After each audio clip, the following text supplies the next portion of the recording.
Praise the Lord. കർത്താവിൻ്റെ ധന്യ തിരുനാമം വാഴ്ത്തപ്പെടുമാറാകട്ടെ. ഞാൻ ക്രിസ്തുവിൽ സ്നേഹിക്കുന്ന എല്ലാ ദൈവമക്കൾക്കും 8-ാം മാസത്തിൻ്റെ 23-ാമത്തെ പ്രഭാത വന്ദനം കൂടെ അറിയിക്കുന്നു.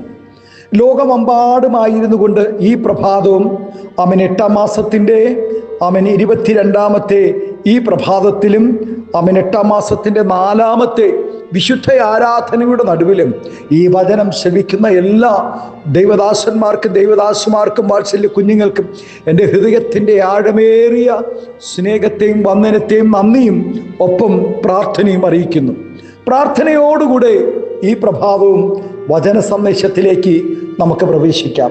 ഈ പ്രഭാതം ദൈവത്തെ സ്തുതിപ്പാനും ദൈവത്തെ ആരാധിപ്പാനും ദൈവത്തെ മഹത്വപ്പെടുത്തുവാനും നമുക്ക് ആയുസ്സും ആരോഗ്യം തന്ന ദൈവത്തെ നന്ദിയോടെ സ്തുതിക്കാം, സ്തോത്രം ചെയ്യാം.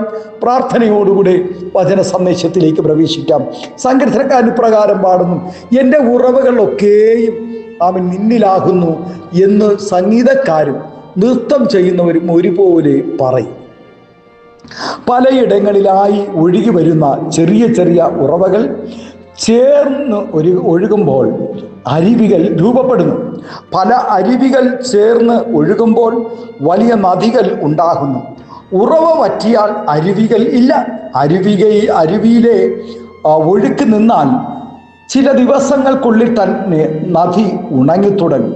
മത്സ്യം ഉൾപ്പെടെ വലിയ ജീവ സമൂഹം ചത്തുപോവുകയും ചെയ്യും.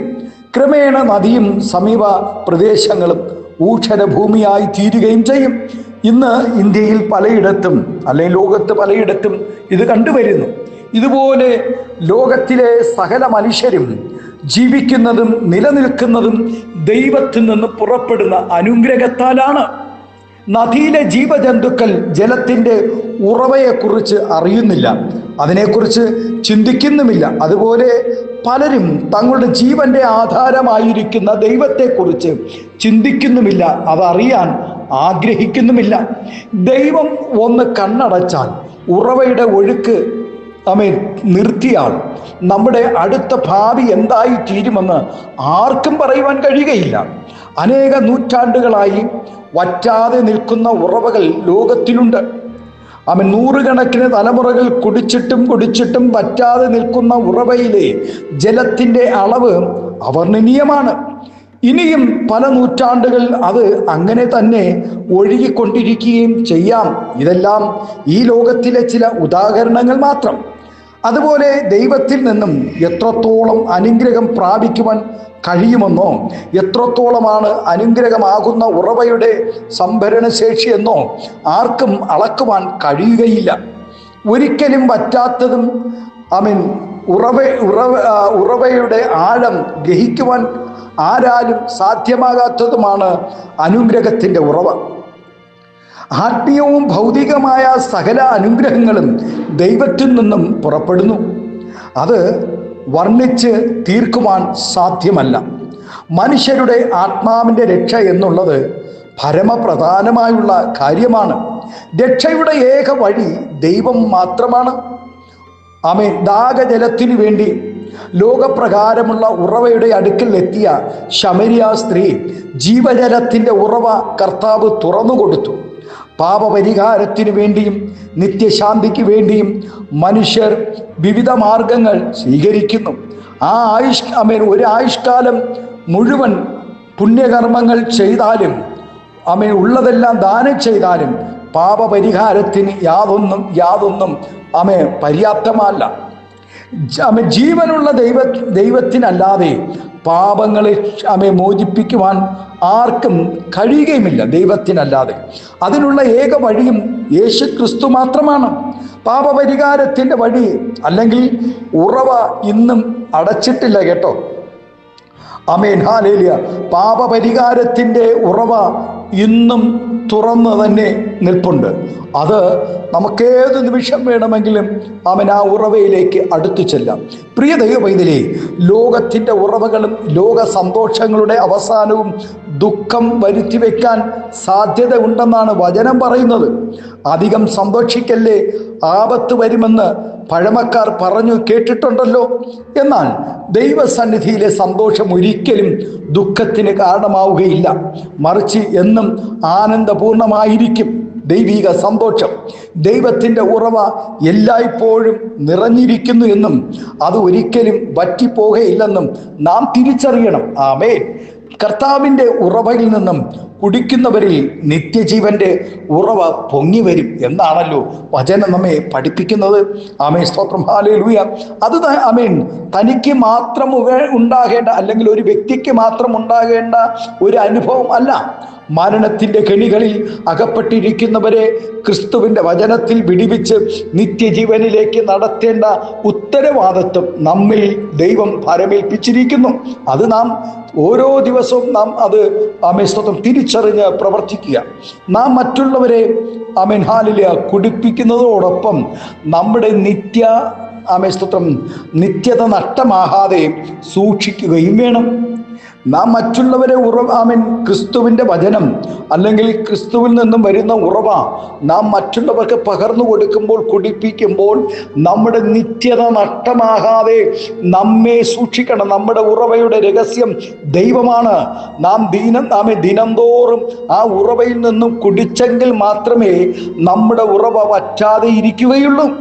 ദൈവത്തെ ആരാധിക്കുന്നവരുടെ നാവിൽ നിന്നും അശുദ്ധ സംഭാഷണമൊന്നും ഉണ്ടാകരുതെന്നാണ് വചനം പറയുന്നത്. പൊട്ടച്ചെല്ല്, കളിവാക്ക്, അസഭ്യമായ വാക്കുകൾ, ഇതൊന്നും ഭോഷ്ക്, ഇതൊന്നും ഒരു ദൈവവൈതലിൻ്റെ അധരങ്ങളിൽ നിന്നും പുറപ്പെടുവാൻ പാടില്ല. ആകയാൽ നമ്മുടെ ഉറവയിൽ നിന്നും ശാപവും അനുഗ്രഹവും ഒരുപോലെ പുറപ്പെടരുത്.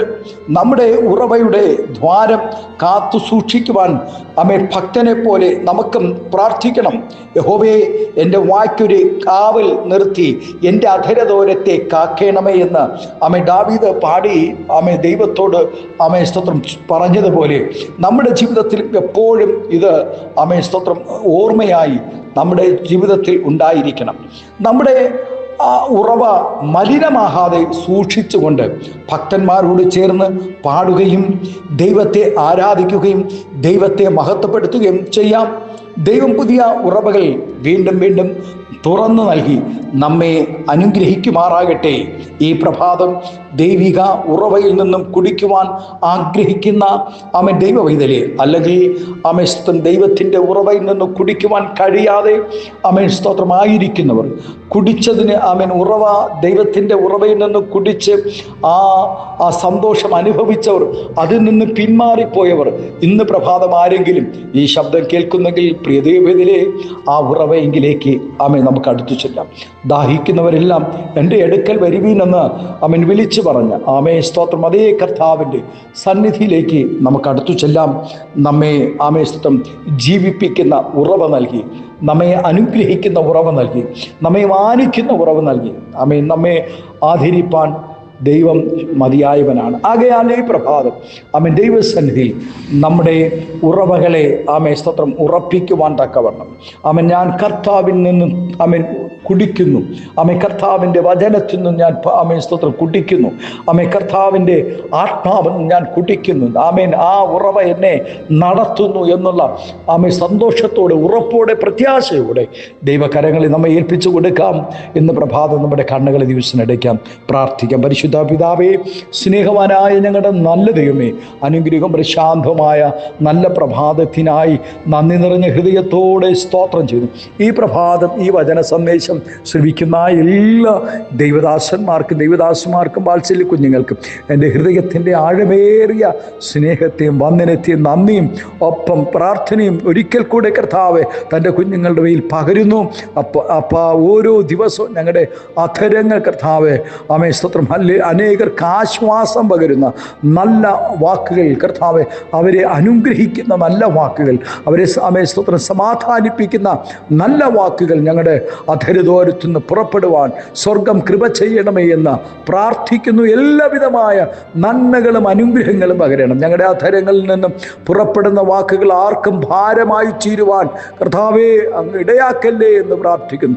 എല്ലാവർക്കും ആശ്വാസവും സന്തോഷവും സമാധാനം വർദ്ധിപ്പിക്കുവാൻ തക്കവണ്ണം കൃപ നൽകണം. എല്ലാവിധമായ നന്മകളാൽ നിറയ്ക്കണം. യേശുവിൻ്റെ മാതൃകയിൽ ഞങ്ങൾ യേശുവിൻ്റെ മാതൃകയിൽ കർത്താവ് യേശുവിൻ്റെ ആത്മാവ് പ്രാപിച്ച് യേശുവിൻ്റെ മാതൃകയിൽ തന്നെ ഞങ്ങൾ നിലനിൽപ്പാൻ നിശ്ചത വരെയും കർത്താവെ ഞങ്ങൾ മാതൃകയോടെ ജീവിക്കുവാൻ തക്കവണ്ണം സ്വർഗം കൃപ ചെയ്യും. എല്ലാവിധമായ നന്മകളാൽ നിറയ്ക്ക് മകത്തമകെടുക്കും. യേശുവിൻ്റെ നാമത്തിൽ കൃപയോടെ പ്രാർത്ഥന കേൾക്കണമേ സ്വർഗീയ നല്ല പിതാവേ. ആമേൻ, ആമേൻ. Thank U.